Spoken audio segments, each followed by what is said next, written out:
The third important point which has been taken by the board today is in respect of certain amendments, certain requirements relating to public issue to enhance ease of doing business and increase the engagement and participation of retail investors.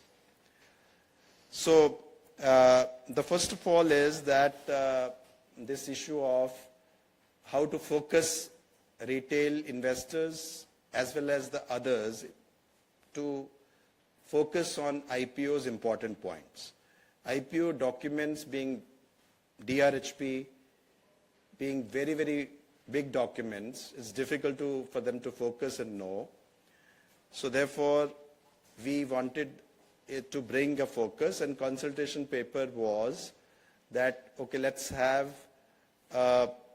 a summary, offer document summary, and then that should be highlighted.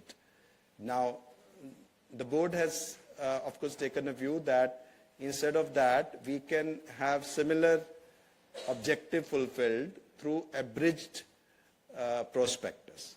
Because abridged prospectus is also a requirement under the law, under Section 33 of the Companies Act. With application, you have to give an abridged prospectus. So this is a legal requirement, so we cannot remove abridged prospectus. So what we say is the abridged prospectus, we have now said that this will be XYZ. Like we have created all important points which are required, and we have given that format that this abridged prospectus will be containing all these important points. And this will come, today this is not being offered at the draft stage. So we are saying that the draft stage also, when you have a DRHP, at that stage also there will be a draft abridged prospectus, which exactly will bring everything together, and it will be available with a QR code, so that, and this was one of the suggestions from public feedback, so that all the public announcements related to that IPO will get that QR code so that the people can easily access that abridged prospectus, which will now get all the information which your eyeballs need quickly. And idea is that the people are able to read through they are not able to read through the voluminous IPO thing, but still we need people who are doing a lot of research. For them, I think we need to give everything. But for the people who quickly want to really assess all the relevant information, we have indicated that it should be placed in the abridged and with a QR code, so it can be easily done. So the only change is from the document which was sent for public consultation and today is that there we wanted the summary to be highlighted and abridged to go. Here we are saying that let the abridged will be retained and it will come at the draft stage itself. And then I think in consultation with Ministry of the Corporate Affairs, we can change that, and offer document summary can be removed from there so that not to be repetitive.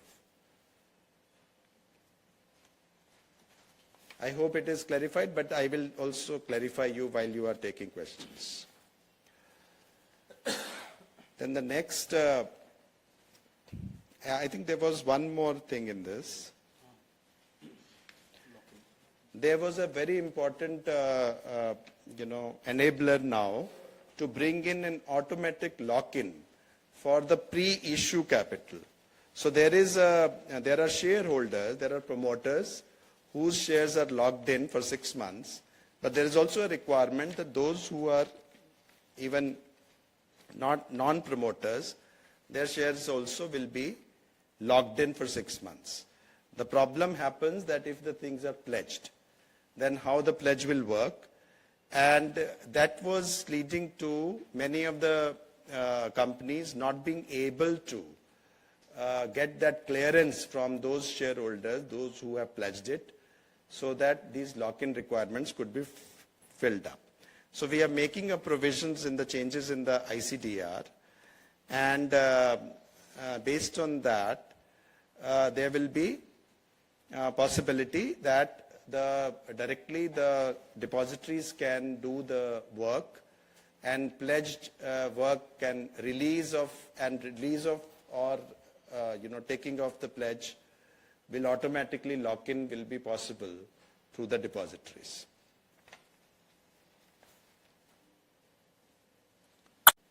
So these are the two proposals relating to which will have impact on IPOs and IPO processes. If you like the video, do like, comment, share and subscribe.